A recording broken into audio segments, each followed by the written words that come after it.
প্রিয়, আমি আর আপনি প্রভু যিশুকে ডাকি, আমরা সত্যি আমার বিশ্বাসটা কত বড়। আমি কি যিশুকে অবাক করে দেওয়ার মতো ব্যক্তি হতে পারি?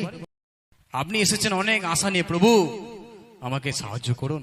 যদি আপনাকে প্রভু বলে তুমি কুকুর, কোন ঈশ্বরের দাসের কাছে গেলে যদি আপনাকে কুকুর বলা হয়, আপনি দ্বিতীয়বার আসবেন? কি করবেন? রেগে বাড়ি, আর এইখানে এই চার্চে কোনোদিন নয় না, যিশুর কাছে কোনোদিন যাবো না, আমাকে শুধু অপমান করছে। দেখুন, যিশু এখানে একজন মেয়ে, ওর একজন মা তার মেয়েকে ভূত ধরেছে, খিচুনি হচ্ছে, মির্কি হয়েছে, তার এমনই ভূত ধরেছে তাকে মানে মন্দ শক্তি একদম আচার কাচার করছে। এবার মানে সে মরে যাওয়ার পরিস্থিতি। তখন সেই মা এসে বলছে, প্রভু একবার চলো। আমরা আগে দেখলাম একজন বলেছিল আমার দাস অসুস্থ, আপনি মুখে বলে দিন, যিশু মুখে বলেছিল ভালো হয়ে গেল। আমি দ্বিতীয় জনের কথা বলছি। এই মহিলা গেছে মেয়ের জন্য, সে বলছে প্রভু একবার আমার বাড়িতে চলো, আমার মেয়েকে শয়তান মেরে ফেলছে, ভূত ধরেছে, তাকে ছাড়াবে চলো। যিশু কি বলল? আমি তোমার জন্য আসিনি। যিশু কাদের জন্য এসেছিল? ইহুদিদের জন্য, তার নিজের কাস্টে নিজের জাতির জন্য এসেছিল। কিন্তু তিনি কি শুধু তাদের জন্য এসেছিল? না, তিনি শুধু এটা বোঝানোর চেষ্টা করেছিল, দেখো আমি দেখতে চাই তোমার বিশ্বাস কেমন, কি করে তোমার বিশ্বাসে তুমি ভালোভাবে দেখবো। যিশু এটা দেখতে চেয়েছে, কারণ যিশু তো আগেই বলেছে, যখন 3:16 আমরা সবাই জানি, তাই তো? ঈশ্বর তো প্রত্যেক জনকে উদ্ধার করার জন্য যিশুকে পাঠিয়েছিল। তাহলে যিশু কেন এখানে এই কথা বলছে? আমি আমার জাতির জন্য এসেছি, আমি আমার ছেলে মেয়েদের জন্য এসেছি, আমি শুধু আর হিন্দুদের জন্য এসেছি, আমি শুধু জৈনদের জন্য এসেছি, আমি শুধু বৈষ্ণবদের জন্য এসেছি না। যিশু তো এরকম কেন বলছে কথা? কিছু কিছু সময় আমার আপনার বিশ্বাসটাকে বাড়ানোর জন্য প্রভু যিশু আমাদেরকে আঘাত করতে চায়।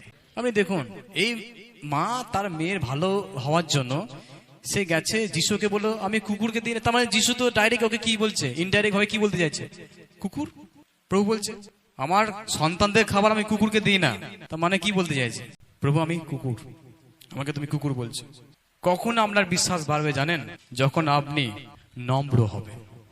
একটাই জিনিস এই মেয়ে দেখিয়েছে। কি দেখিয়েছে? তারপর পড়ি দিব। সে বলল, প্রভু ঠিক কথা, প্রভু ঠিক কথা, শুনবেন ভালো করে। হ্যাঁ, কিন্তু মনিবদের পাতের উচ্ছিষ্ট তো কুকুররা খেতে পায়। তারপর তারপর যিশু তখন তাকে বললেন, ওগো মেয়ে, তোমার বিশ্বাস সত্যি সুগভীর। আহা, হালেলুয়া। প্রভু কত সুন্দর উত্তর। দেখুন, আপনি তাহলে এর উত্তর দিতে পারি? কি মনে হচ্ছে? আপনাকে কে অপমান করলো, আপনি কি দুটো কথা না শুনে বাড়ি আসতে পারবেন? আমি এমনি ব্যথা নিয়ে কষ্ট নিয়ে গেলাম, আমাকে আরো তুমি ব্যথা দিচ্ছ, মানে কি ওর বলে না, কাটা খায় নুনের ছিটা। ওই মহিলা বলছে, প্রভু আপনি ঠিক কথা বলেছেন, কিন্তু প্রভু মনিবের টেবিল থেকে যখন খাবার নিচে পড়ে যায়, কুকুরেটা খায়। যিশু এখানে চমকে গেছে। বাহ, এত সুন্দর উত্তর, আমি এরকম বিশ্বাস কিন্তু দেখিনি। বাহ, যিশুকে দেখাতে হবে আপনাকে, প্রভু আমার বিশ্বাসটা আমি তোমাকে দেখাতে চাই। আমি ছোটখাটো বিশ্বাস নিয়ে মন্ডলীতে বসতে চাই না প্রভু, আমি অল্পটুকু সরষে দানা মতো বসতে চাই না। তখন প্রভু বলছে, বাহ, ভেরি গুড, এত সুন্দর তোমার বিশ্বাস। কখন আমরা ভাবি যে সত্যি প্রভু যিশু আমাদের কাছে কি আশা করে? আমার বিশ্বাস। আমি শম্ভুপুরে কোথাও দেখিনি হাজার হাজার লোক যিশুর গায়ে পড়ছে, কেউ রোগ নিয়ে, কেউ যন্ত্রণা নিয়ে, কষ্ট নিয়ে, কিন্তু ওই 12 বছর মহিলা একটু অন্তরে বিশ্বাস না। আমি মনে হচ্ছে যিশুর একটু চাদরটা একটু কোনটা যদি স্পর্শ করি ভালো হয়ে যাব।